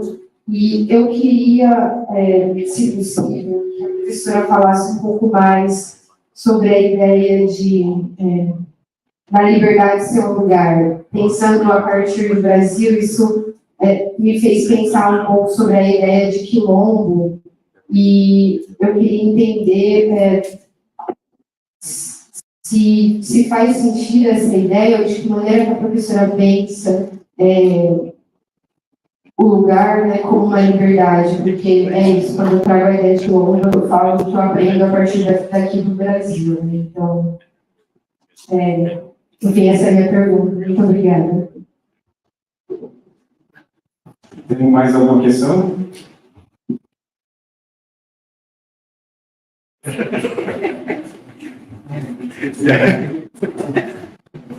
Boa noite, sou o Thiago, sou orientador do professor Paulo. Para mim é uma honra estar aqui, a senhora é uma referência para mim, então não consegui. E uma referência que não foi me apresentada pela universidade, como eu estou aqui há muito tempo, mas foi por conta própria, por conta das movimentações da coletividade negra, de forma aqui. E pensando na gente, né, futuro dos geógrafos, o futuro também da pesquisa do Brasil, esse futuro negro que está vindo, né, que a gente vê com esse auditório que está transformado, né, que não era antes, né, da época que eu me ingressei aqui, eu queria pedir não sei se é um conselho, mas a gente vem com muita vontade de mudar, de transformar, de fazer uma pesquisa que, né, quando se falou na abertura da mesa, né, dessa geografia radical, subversiva, né, a gente vem com muita sede de mudar. Eu queria pedir, não é um conselho, mas que cuidado você falaria para a gente tomar, sabe? Porque também tratar dessa geografia negra mexe na nossa subjetividade, mexe no psicológico, né? Então não é só um campo de pesquisa, mas também é um campo de vida, né, que a gente vive. Então a realidade também está junto da pesquisa. E aí eu queria pedir esse conselho, né? Esse cuidado que cuidado a gente tem que ter, né, para fazer essa transformação que a gente quer, né, que a gente seja por esse mundo, para essa nova geografia.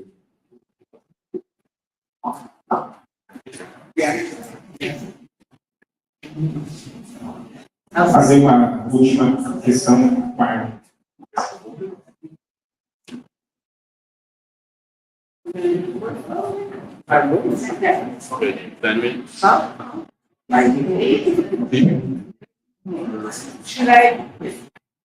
Should I take the first set of questions, then we do another round? I don't know, what time do the people who have the punch clock want to turn the lights off? Okay, I'm not asking for anyone to volunteer to like, seriously. Go outside. Okay, all right, so I'll do these three, then we'll do another round. All right, thank you all for very good questions. I'll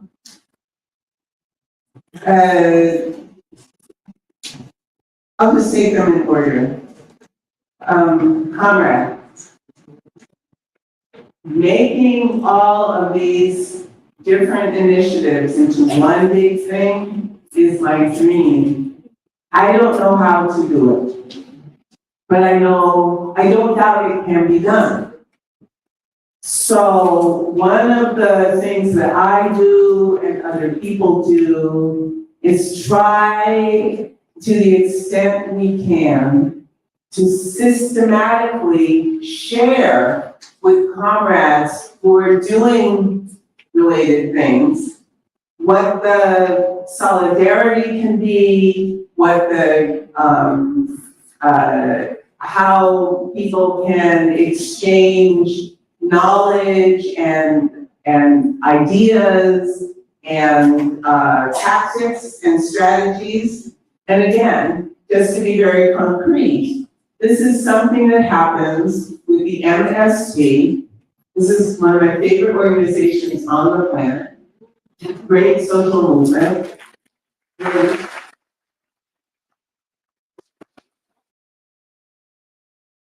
And MST has always been working very intensively with comrades around the world, not as charity, we will share with you, as solidarity we build together. So that is, to me, the question. And one of the struggles, I think, that many people have today is that it appears difficult, really difficult, to keep a clear horizon of emancipation in front of us at the same time that we solve practical problems. That solving practical problems, which is necessary, can put us off the course of emancipation. That's what real political parties are for. I'm not a communist, capital C, but I really appreciate what communist parties try to do. As examples, other parties also. The point here is not to establish a party or revive parties that have lost their relevance, but rather to think about how we can, over time, in very dynamic ways, share our understanding of the emancipated future and join our energy in that direction. So that includes things like always being aware of how, all right, I'll go here, how a certain kind of neoliberal reform, like Conrad was talking about neoliberalism earlier, a certain kind of neoliberal reform which ticks many of the correct boxes, anti-racist, anti-sexist, and so forth, are only slightly expanding the system as it is at the edges to let a few more people participate. This is not our work. It's not our work. And what is our work, though, is the work we do, which is so exciting and intense, and it takes the energy, the form of energy that I've come to call creative aggression. Creative aggression. We must be very aggressive in fighting for what we want in a way in which our aggression creates rather than destroys. So we can both turn away from things that we see are not a path to emancipation, and then aggressively fight towards what we need. Again, I see this happening. This isn't just like in my head. It's on the ground.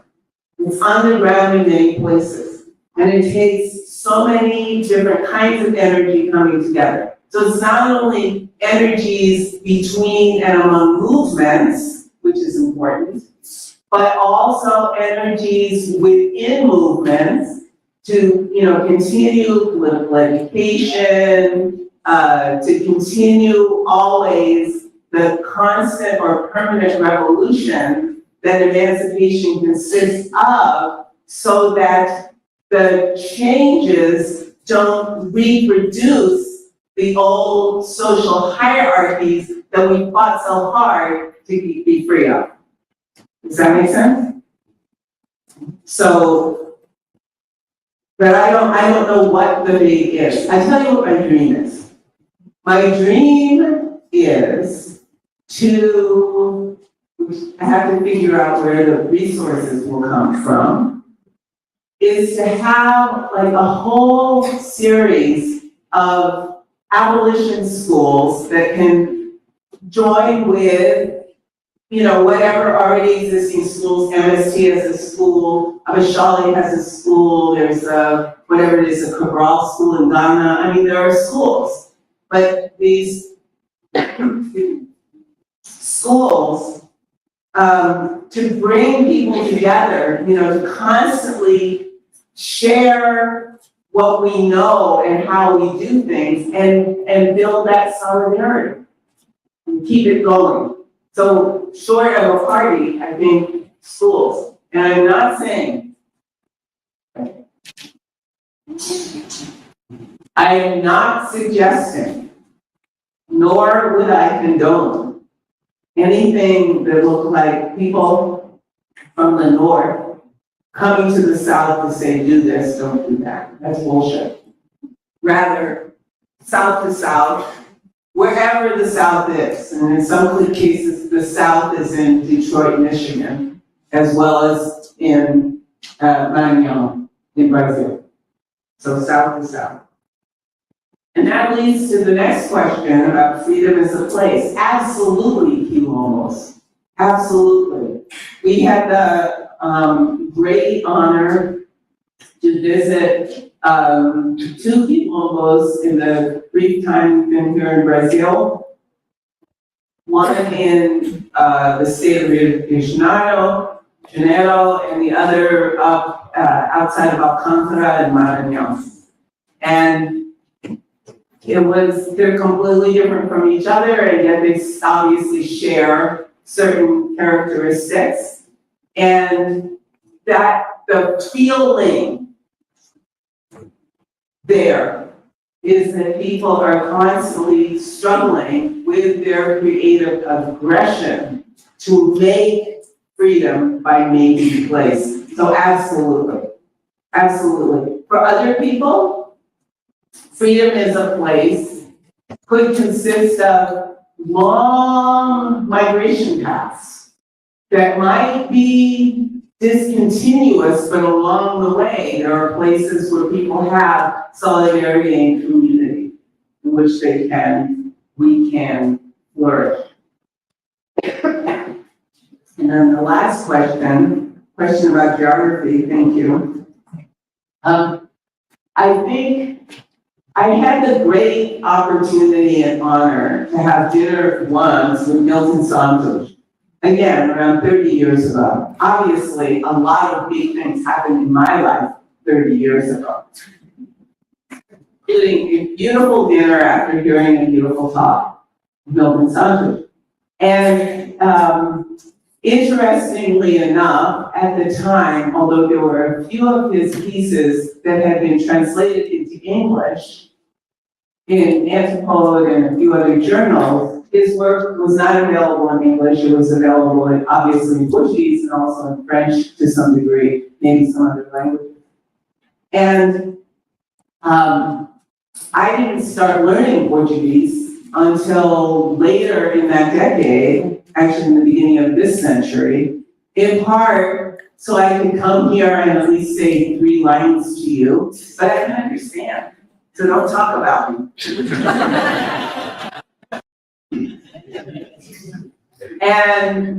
And also to be able to read the work, which I can do, read the work that is produced in one of the biggest languages on earth, right? So there's Milton Santos' work. I mean, my friend Denise De Silva publishes in English, but she also publishes some of her stuff first and foremost in Portuguese here in Brazil and elsewhere, and other works.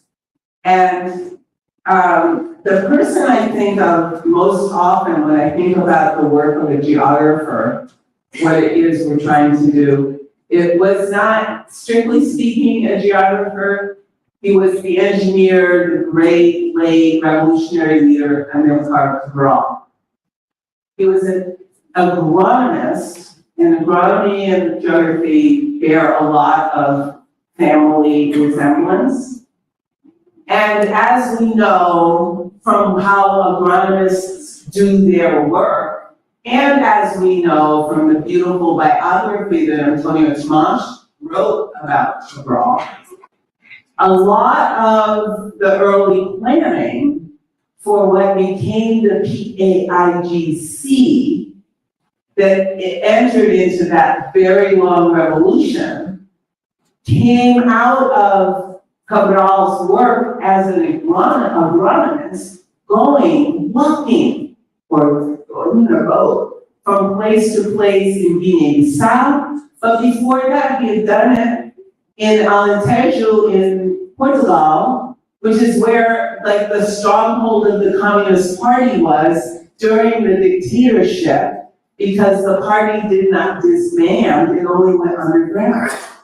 To the first place in Portugal to win the 8-hour day was the agricultural workers of the South. Like, there are so many possibilities that somebody like Cabral, not a great man of history, but a great man of history, somebody like Cabral noticed by doing the kind of detailed work on the ground that he did. And so I guess I'll leave this again with thinking about how, for the PAIDC and for us today, abolition schools are perhaps part of what we should envision and bring into being as part of the landscape of struggle, because it is a place, a way for us to come together and talk about things, well, like land use, which is the fundamental struggle at the bottom, I think, of all social struggle.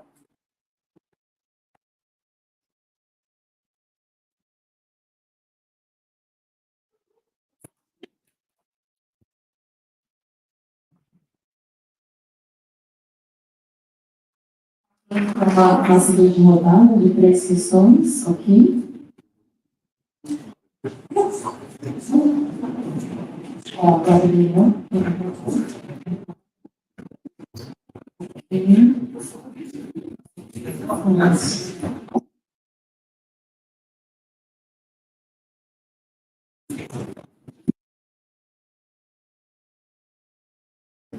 Pode começar? First of all, I would like to thank you for your presence here. I'm here, okay. I can try to speak English, like I can try to ask my question in English, but I don't know if it's practical because some people here speak on Portuguese. Makes sense, we're in Brazil. Do what you think is right. Okay,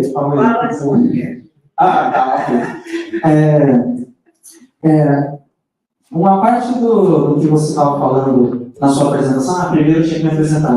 Meu nome é Matheus, eu sou da graduação em Geografia aqui na Universidade de Campinas. Uma parte do seu discurso, especificamente no começo, me chamou a atenção porque eu percebi que durante aqueles 30 anos atrás, que você tinha mencionado que você fazia parte de um grupo de mulheres, e mais especificamente na parte da pesquisa, você tinha algumas perguntas que você tinha em mente para responder sobre a questão prisional, se eu não me engano. E, mais especificamente, uma dessas perguntas que me chamou a atenção foi o porquê essas prisões estarem sendo construídas tão longe das casas dessas pessoas. Isso me chama a atenção nesse momento porque parte de um raciocínio espacial que, para mim, me parece algo um raciocínio geográfico. Assim. Então, uma questão bastante geográfica, nesse sentido, dentro desse que seriam, eu acredito, o movimento social de vocês. Nesse contexto, eu gostaria de perguntar como é que você vê atualmente o movimento social usando do raciocínio geográfico, sabe? Assim, como que está a presença do raciocínio geográfico e como que ele pode ajudar os movimentos sociais a construir melhorias e como é que você analisa essa questão? Thank you.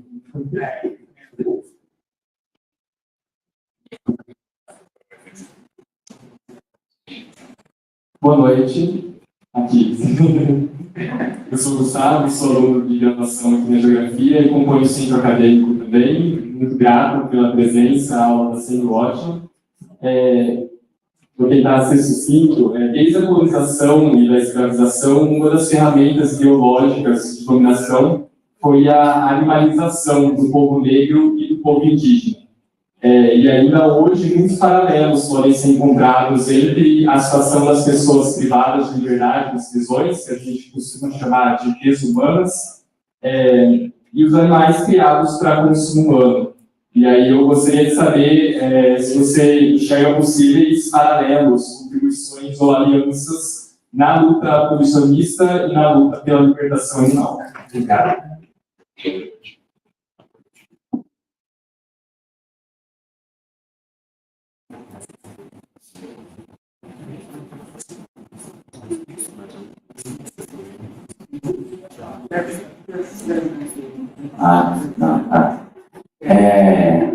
Olá, boa noite, Ruth. Que bom que você veio para a gente tomar o nosso café. Essa semana vai ser intensa. Eu sou o Fábio, faço parte da amparado, da Frente Estadual para o Desencarceramento. E eu fico pensando e refletindo muito sobre a ideia das escolas abolicionistas e pensar que essas escolas abolicionistas é de fundamental importância que a gente consiga ir trocando com os nossos camaradas e as camaradas do mundo todo para pensar nessa luta internacional, mas que as escolas abolicionistas elas possam ser chanceladas pelos movimentos sociais que de fato têm pensado a geografia da abolição nesse lugar que a gente tem, de um construto social, de uma luta que é histórica, pensada pelos movimentos, a partir do lugar de pensar a ideia da terra, e como que a gente produz a partir desse espaço, mas também como que a gente produz, entendendo que a terra é esse lugar elementar para a nossa subsistência, mas que, para além disso, ela só existe porque existem pessoas e é de fundamental importância que a gente conecte essa luta, de fato, pela terra, mas que as pessoas estejam sendo colocadas no lugar de pessoas, e não nesse processo que o cárcere e tantas outras desigualdades na sociedade produz, que é esse processo de massacrar as pessoas, deshumanizar e estabelecer relações de controle. Porque as nossas escolas de hoje, elas não dão conta para estabelecer, de fato, o ensino que possa ser um ensino transformador. Mas como que a gente vai girar a chave e estabelecer, porque acho que para mim, né, a ideia da geografia abolicionista, ela parte também do pressuposto de uma pedagogia abolicionista, para que a gente avance para esse construto social de uma forma, de uma outra formulação de aprendizagem, para que a gente avance, de fato, para essa luta internacional, mas que os abolicionistas possam se reconhecer no mundo todo e estabelecer conexões e essas lutas possam ganhar um corpo maior para a gente avançar, de fato, pelo fim desse sistema de controle, que não é só feito pela prisão, mas por todo o cerceamento dos nossos territórios.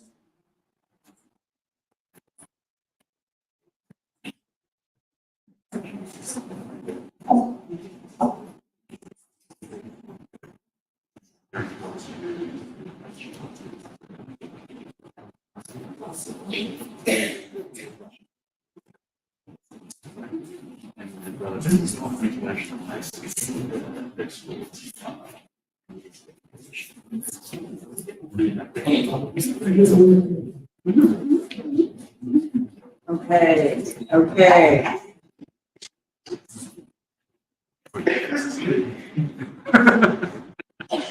All right. Pardon my cough. Sorry about that. How can geography help social movements? How can it not?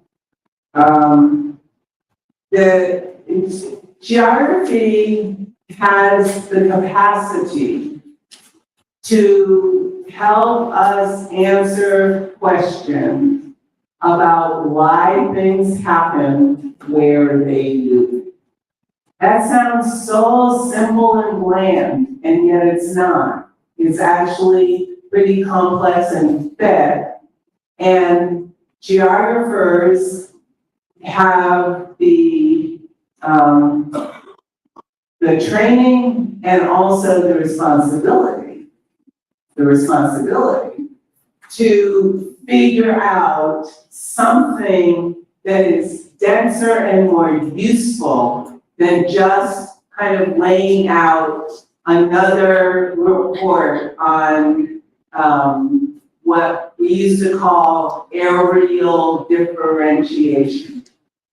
There was this whole period in geography, at least in the Anglophone world, after the Second World War, where, oh my goodness, people who claimed they were talking about race and colonialism and so on and so forth, were just like putting together these pictures of different places where different kinds of people were vulnerable to different kinds of harms. That's okay, but that's only the beginning. The question is why that happens there, and why is not only about racists made it happen, capitalists made it happen, inattentive governments made it happen. It's also why the capacity for people to fight to liberate themselves from these vulnerabilities is suppressed, and then how that changes, right? Why things happen where they do. It's not only about the grim things, it's also about how we free ourselves. So geography gives us the opportunity and responsibility to do that kind of study all the time, and to make connections between and across different places and different struggles. Animal rights, yeah, right, yeah. I mean, violence is violence. That said, like, no human wants anybody to say, oh, you're an animal, for any reason, like any reason, which is different from, does the application of violence to produce power or food or territory always reproduce the kinds of hierarchies that make certain people and creatures more vulnerable than others? Those are the questions I think matter. And I'm going to say this, don't take this wrong, please. I had a dear friend who, for a while, became a vegan. She was absolutely a vegan. And in that time, she also kept a garden to feed herself. And she got to the point where she felt the violence of harvesting the plants to eat. So, my point of that is not to say, so it's all the same, so why make a distinction, but rather to think about everyday violence and then think about what it takes to undo presuming that violence is the answer to violence. So that's my own point with that. And then, comrade, internationalizing pedagogy, yes, necessary. And if I was following you correctly, it includes not only getting people from different movements together with some regularity to exchange ideas and learn from one another and think together, but also developing an entire pedagogy that goes down to the ground. Like, we met an incredible person in Rio who has been organizing in the favela where she lives, and she thought, I need to organize a school here. So she organized a school, and she organized another school, and then she wrote a book about it so that other people can organize their own schools. Like, this is why we write books, so that other people can do work. That's the only purpose of writing a book. So, yes. So having it go deep and go wide is exactly what our challenge is. And that is what we will do together. And I want to say one last thing. When I briefly answered the question about quilombos, I don't think I said anything about territory. And I want to say something about territory now. And that is, one of the brilliantly evil things that imperialism does is to blind us to the complexity of all territory and transform it into economic territory. That's what imperialism does. It's so brilliant. Just like it transformed us, we are territories of ourselves, and we get transformed into economic territory where we're all worried about where we're going to get our next way out, right?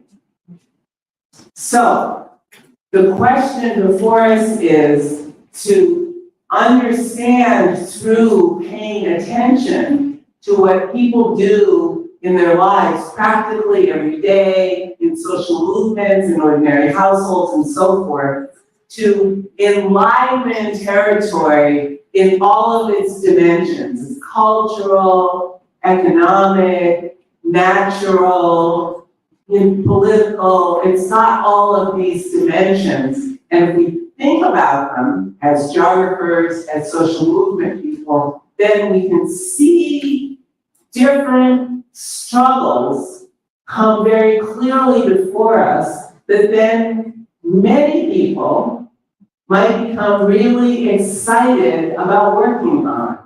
Because people only work on things that excite them or worry them. Excitement and worry, that's it.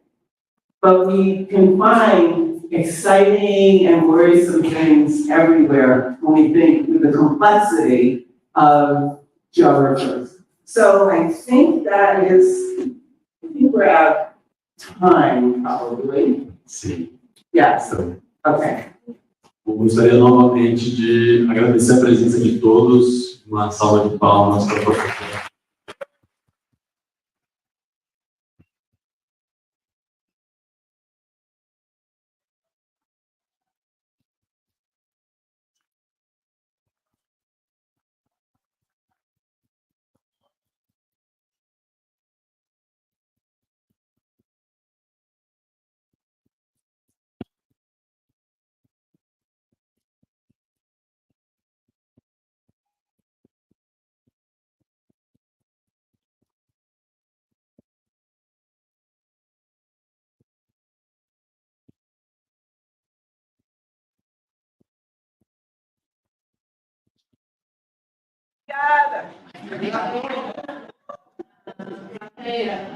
Alguns recados vão ao hall, pegar suas imagens de Califórnia Lula, please. Professora Ruth estará